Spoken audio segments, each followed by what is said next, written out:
Have you ever been asked a question that felt innocent, but something deep inside told you, this isn't right? A soft voice, a friendly smile. Yet the moment you answered, you realized, you just stepped into a trap you could never win. Because liars don't always lie with words. Sometimes, they lie with questions. In this video, we'll break down 5 of the most dangerous questions liars use to manipulate and control you, and how ancient Stoic wisdom from Seneca, Epictetus, and Marcus Aurelius can make you calm, clear, and unshakable in the face of deceit. Stay until the end, because once you understand this, no one will ever control your mind again. Comment pound 1 below if you're ready to see through the lies. But before we begin, let me ask you this. Have you ever noticed how some people make you feel guilty for simply noticing something's wrong? You point out a problem, they laugh it off. You raise a concern, they say, you're overreacting. That's not kindness, that's control. And it begins with one of the most manipulative questions ever designed.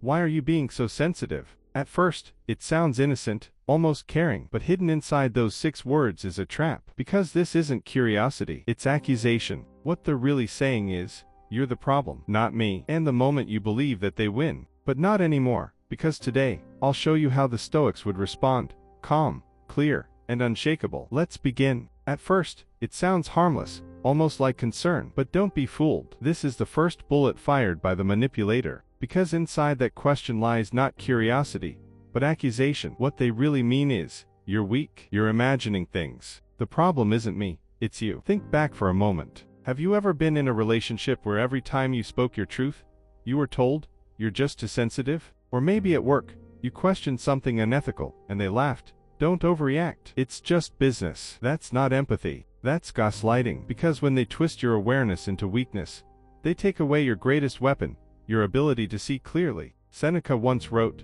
"We suffer more in imagination than in reality." Manipulators know this. They plant doubt in your imagination until you start believing you're the problem. But here's the truth. Sensitivity is not weakness. Sensitivity is awareness. The one who feels deeply sees clearly, long before others even notice the cracks. A wife senses distance before betrayal. An analyst spots patterns before collapse. Awareness is the first step toward truth. So how would a Stoic respond? Calmly, without defense, without anger. Simply say, I'm not being sensitive, I'm being observant. And then pause. Watch how the mask begins to slip. Question 2.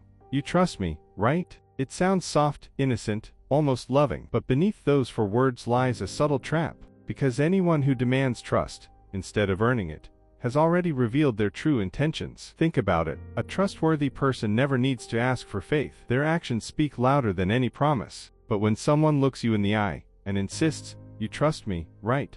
What they're really saying is, don't think, don't question, just obey. Epictetus once said, it is impossible for a man to learn what he thinks he already knows. Liars understand this truth. They use this question to close your mind, to make you feel guilty for asking questions, to convince you that caution means betrayal. But caution is not betrayal. Caution is wisdom. Imagine a business partner who hides the numbers yet says, trust me, or a lover who hides their phone yet whispers, don't you trust me? They're not building trust, they're demanding blindness. So, how would a Stoic respond? Calmly, without fear. Trust is earned through consistency. Are you asking me to ignore my judgment? One question, and the whole illusion falls apart. Because real trust doesn't need to be forced. It grows naturally, through truth, time, and action. And the Stoic never forgets, to give your trust too quickly is to surrender your peace. Question 3. Are you accusing me of something? This one is clever. It sounds like a question, but it's actually a shield, a way to flip the frame and put you on trial. Here's how it works. You notice something strange. You ask a simple question, and suddenly, instead of answers, you get defense and outrage. Wait, are you accusing me of something now? In that moment, the spotlight moves off them and straight onto you. Now you're the one defending. You rush to explain. You backpedal. You say, no, that's not what I meant. And just like that they win. Marcus Aurelius once wrote, the best answer to anger is silence. But silence, in Stoicism, doesn't mean surrender. It means refusing to play someone else's game. Think of it like a courtroom. If the guilty can make the judge apologize, the truth collapses. So how does the Stoic respond? Not with fear, not with panic, but with stillness and precision. When someone says, are you accusing me of something? Pause. Hold the silence for a few seconds. Maintain eye contact. Then calmly reply, should I be? Just 3 words. But those words flip the power back. where it belongs, because truth doesn't panic, and wisdom never apologizes for observation. Remember this: the one who asks, "Are you accusing me?" often reveals more than they realize. Question 4. Would I ever lie to you? This one is poison wrapped in velvet. It sounds tender, almost hurt, as if you've just wounded them by doubting their honesty. But look deeper. Why would someone even ask that question, unless they already sensed you were close to the truth? Would I ever lie to you is not really a question. It's a performance. It's designed to make them look noble, and to make you feel guilty for even thinking otherwise. It's not about truth. It's about control. Because if they can make you feel guilty for doubting, you'll stop asking. You'll silence your own instincts. And you'll hand them the one thing they want most, your blind trust. But the Stoics remind us, truth is never offended by scrutiny. Seneca wrote, "If it is not true, do not say it. If it is not right, do not do it." A person of integrity doesn't need to convince you. They simply live in a way that proves itself, day after day. Think of it. A partner who hides their messages yet says, "Would I ever lie to you?" A coworker who dodges accountability, but insists, "Come on, you know me, I'd never lie." The more they plead innocence,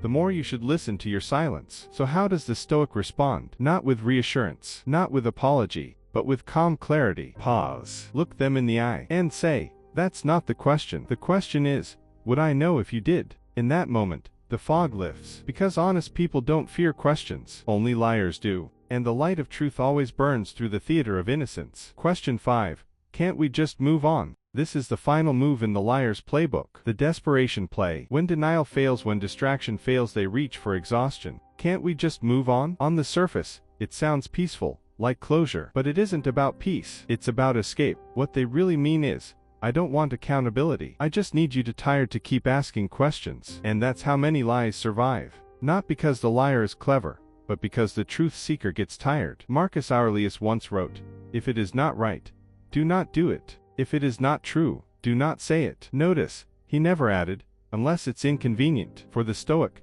truth has no expiration date. Think of it: a company caught in scandal, saying, "Let's not dwell on the past." Or a partner exposed in betrayal, pleading, "Why keep talking about it? Let's move forward." But in both cases, it's not about healing. It's about silence. So how would the Stoic respond? Not with anger, not with endless debate, but with quiet resolve. When someone says, "Can't we just move on?" breathe, look at them, and say calmly, "I'll move on when I understand what happened, not before." One sentence. Yet it shatters their illusion of control, because moving on isn't about speed. It's about honesty. And only when truth is faced, can peace truly begin. You now know the 5 most dangerous questions liars use to manipulate. Each one, a move on the chessboard of control. But you are no longer the pawn. You are the player. The Stoic doesn't need to shout. He doesn't need to rage. He simply observes, and lets the liar reveal themselves. Seneca, Epictetus, Marcus Aurelius, they all knew one truth. The man who sees clearly is dangerous, not because he's violent, but because he cannot be controlled. So remember this: you are not cruel for demanding honesty. You are not harsh for seeking truth. You are not weak for noticing deception. You are awake. And in a world full of shadows, the awake are feared. Choose clarity. Choose reason. Walk as a Stoic, calm, observant, unshakable. If this message speaks to you, don't just watch, act. Tap subscribe, share this with someone who needs to hear it, and comment below, "I choose clarity," because the journey to truth begins the moment you stop reacting and start seeing.